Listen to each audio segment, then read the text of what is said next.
Hi everyone and welcome back to my channel Miles and Smiles with Sapna. This is our last video for our Kashmir series and today we will explore the majestic Pahalgam. Alongside we will experience the royal stay at a boat house in Dal Lake, Srinagar. So let's get started. आज हमारे कश्मीर के तीसरे दिन की शुरुआत होती है श्रीनगर से पहलगाम की तरफ। सुबह हमने श्रीनगर होटल से चेकआउट किया और अपना सफ़र जो है वो शुरू किया। श्रीनगर से पहलगाम लगभग 95 किलोमीटर्स दूर है और ये जो 95 किलोमीटर्स का आपका सफ़र है श्रीनगर से पहलगाम की तरफ वो काफ़ी खूबसूरत है।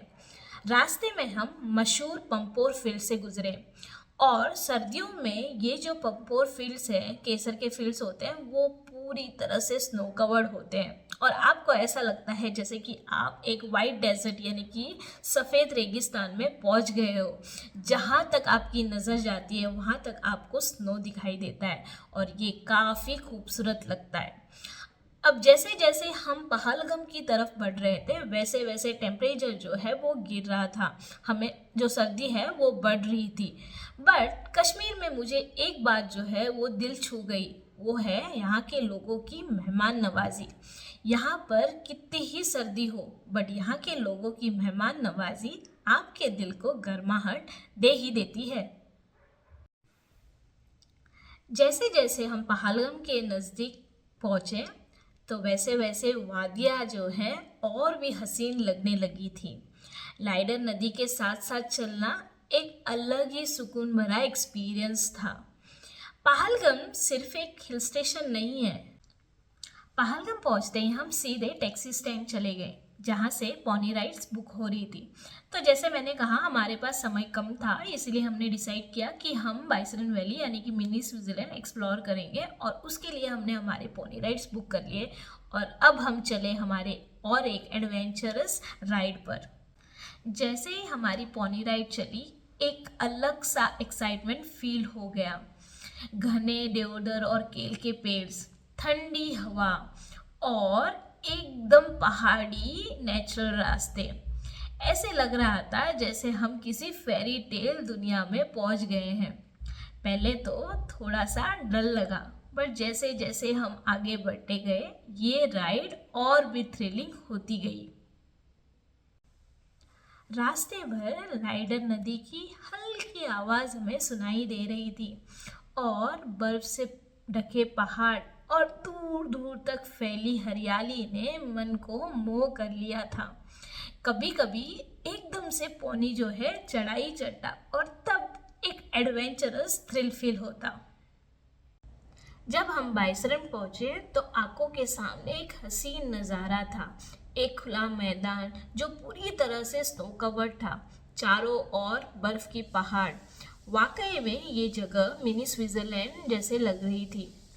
हमने यहाँ शांति का आनंद लिया और गर्मा गर्म चाय पीकर इस खूबसूरती में खो गए। वापस जाने से पहले हमने डिसाइड किया कि हम कश्मीरी लिबास यानी कि कश्मीरी ट्रेडिशनल ड्रेस में एक फ़ोटो शूट करवाएंगे। तो फ़ोटो शूट करके हमने पहलगाम का सफ़र यादगार बनाया और इसी के साथ साथ अब हम श्रीनगर चले जहां एक और नया एक्सपीरियंस हमारा इंतज़ार कर रहा था, हाउस बोट स्टे। जब हम बोट हाउस में चढ़े तो एक अलग एहसास महसूस हुआ। शांति, सुकून और एक रॉयल फील था। हल्की हल्की लहरों की आवाज़, ठंडी हवा और चारों तरफ खूबसूरती। हाउस बोट के अंदर एकदम ट्रेडिशनल डेकोर था। ब्यूटीफुली कार्व्ड इंटीरियर्स, कारपेट्स और चैंडेलियर्स एक रॉयल टच दे रहे थे। पूरे एक्साइटमेंट के साथ हमने उस हाउस बोट को एक्सप्लोर किया जो एकदम फ्लोटिंग पैलेस जैसे लग रही थी। रात को डिनर के बाद हमने हाउस बोट के मालिक के साथ थोड़ी गपशप की जिसमें हमें कश्मीरी संस्कृति और वहाँ के रीति रिवाज के बारे में बताया। उन्होंने हमें ये भी बताया कि कैसे हाउस बोट एक कश्मीरी हेरिटेज का हिस्सा है और कैसे ये एक यूनिक लिविंग एक्सपीरियंस देता है। हमारे लिए ये रात काफ़ी खास थी। ये एक स्टे ही नहीं बल्कि एक कल्चरल एक्सपीरियंस था। आप कश्मीर आए और हाउस बोट में ना स्टे किया तो आप कश्मीर में कुछ खास मिस कर देते। और दोस्तों, ये था हमारा कश्मीर का सफ़र। हमने गुलमर्ग की बर्फीली वादियों का मज़ा लिया, पहलगाम की खूबसूरती देखी, सोनमर्ग की एडवेंचरस फील्ड वैली का मज़ा उठाया और श्रीनगर हाउसबोट स्टे का सुकून महसूस किया। ये सफ़र सच में एक अनफॉरगेटेबल एक्सपीरियंस था।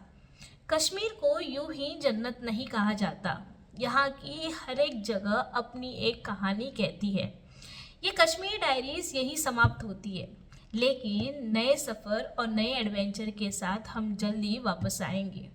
अगर आपको ये सीरीज़ अच्छी लगी हो तो लाइक, कमेंट और सब्सक्राइब ज़रूर करें।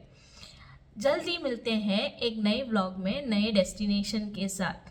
तब तक के लिए माइल्स एंड स्माइल्स विद सपना के साथ जुड़े रहिए। Bye bye.